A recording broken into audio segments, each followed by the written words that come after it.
खबर हनुमानगढ़ से है, जहां भाजपा के राष्ट्रीय अध्यक्ष जेपी नड्डा ने बुधवार को हनुमानगढ़ में जनसभा को संबोधित किया। सभा में बोलते हुए भाजपा राष्ट्रीय अध्यक्ष नड्डा ने गहलोत सरकार पर निशाना साधा। उन्होंने कहा कि अशोक गहलोत ने राजस्थान की आबरू और सम्मान पर प्रहार किया है। राजस्थान में सबसे ज्यादा रेप हो रहे हैं। एक मंत्री का नाम लिए बिना नड्डा बोले कि एक मंत्री ने विधानसभा में बहुत हल्का बयान दिया है। ये गहलोत और उसकी सरकार की मानसिकता को दर्शाता है।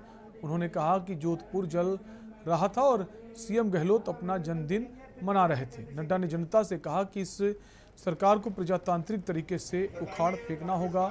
मुझे राजस्थान में डबल इंजन की सरकार चाहिए। ये सरकार मेवा और कमीशन खाने में लगी है। यहाँ हर रोज घोटाले हो रहे हैं। एक समय हमारे 2 सांसद थे, आज 302 हैं। उन्होंने कहा कि विरोधी को भी पता है कि राष्ट्रवादी पार्टी सिर्फ बीजेपी ही है। जिले की ओर से, प्रत्येक कार्यकर्ता की ओर से और इस जिले के पार्टी के शुभचिंतकों की ओर से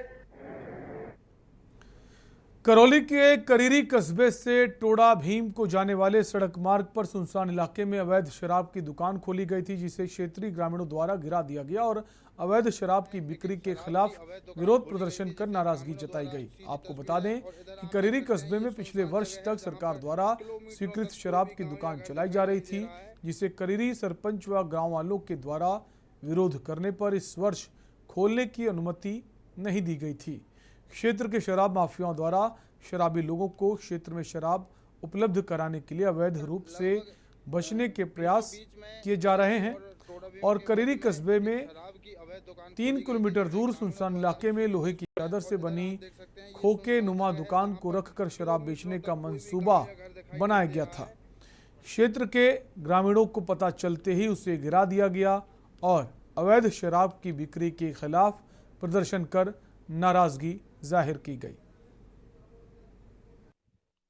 लगभग बीचों बीच में करीरी और टोडा भीम के मध्य में एक शराब की अवैध दुकान खोली गई थी, जिसे ग्रामीणों रामगढ़ कस्बे के सागर मैरिज होम के सामने बिजली के पोल को लेने के लिए तेज गति में आ रहे ट्रैक्टर ने 14 साल बालक को पहिए के नीचे कुचल दिया, जिससे बच्चे की घटनास्थल पर ही मौत हो गई।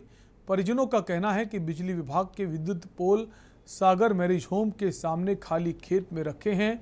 विद्युत पोल को लेने के लिए ट्रैक्टर दिन भर आते जाते हैं। ट्रैक्टर चालक ट्रैक्टरों को इतनी तेज गति से चलाते हैं, उन्हें किसी की जान की कोई परवाह नहीं है। आबादी क्षेत्र में बिजली के पोलों को घरों के बाहर पटकना भी बिजली विभाग की बड़ी लापरवाही को दर्शाता है।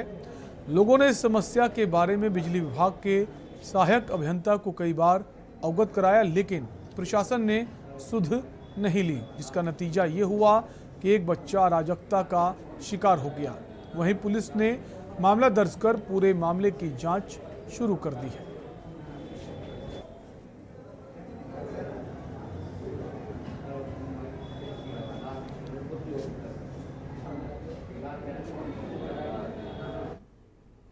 खबर हनुमानगढ़ से है, जहां 2 दिन पहले ग्राम पंचायत देईदास के सरपंच राजेंद्र न्योल पर हुए जानलेवा हमले के मामले में पुलिस ने 4 आरोपियों को गिरफ्तार किया है।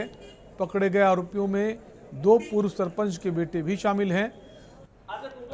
थाना प्रभारी रविंद्र सिंह नरुका ने बताया कि सरपंच राजेंद्र न्योल पर 2 दिन पूर्व हुए जानलेवा हमले के आरोप में पूर्व सरपंच रतनलाल इसराम के 2 लड़कों और एक भतीजा और एक अन्य आरोपी को गिरफ्तार किया गया है। इन चारों को बीकानेर क्षेत्र के बज्जू थाने से गिरफ्तार किया गया है। थानाधिकारी ने बताया कि प्रारंभिक पूछताछ में हमले के पीछे का कारण राजनीतिक और संपत्ति का विवाद बताया जा रहा है। आरोपियों से लगातार पूछताछ जारी है।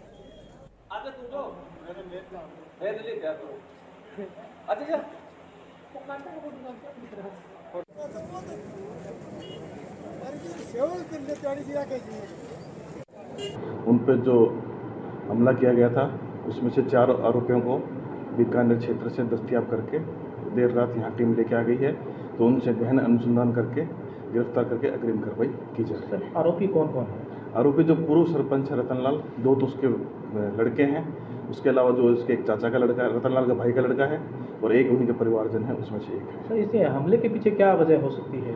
इनके हमले के तो रंजिश तो काफ़ी टाइम से इनके चली आ रही है। एक दो विवाद ज़मीन संबंधी भी हैं, उसके अलावा भी राजनीतिक एक दूसरे से चुनाव लड़ते रहे थे, वो रंजिश लेके काफ़ी समय से इनके आपस में खींचतान चल रही थी।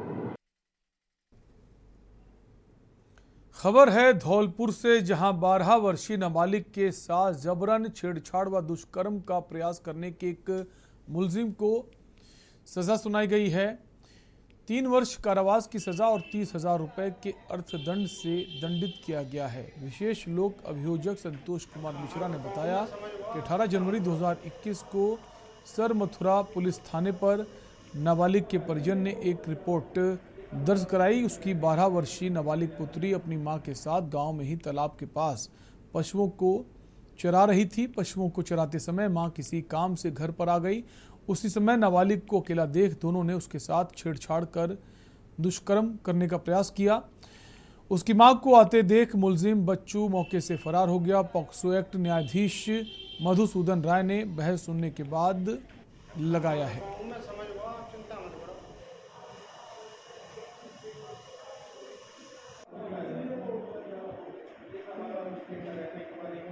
नाबालिग के साथ जबरन छेड़छाड़ के आरोपी को 3 वर्ष का साधारण कारावास व 30,000 रुपये के जुर्माने से किया दंडित। एक प्रवादी ने थाना सरमथुरा पर लिखित रिपोर्ट उपस्थित होकर पेश की, जिसमें उसकी नाबालिग पुत्री गांव के पास में ही तालाब के पास मां के साथ भैंस चरा रही थी। मां किसी काम से घर आ गई। मौका पाकर पीड़िता को अकेला देख गांव का बच्चू ने पीड़िता के साथ जबरन छेड़छाड़ शुरू कर दी। बलात्कार का प्रयास करने लगा। पीड़िता के चिल्लाने पर उसकी मां को आते देख बच्चू मौके से भाग गया, जिसका मुकदमा संख्या 24/21 थाना सरमथुरा पर दर्ज हुआ। और यहाँ रुके।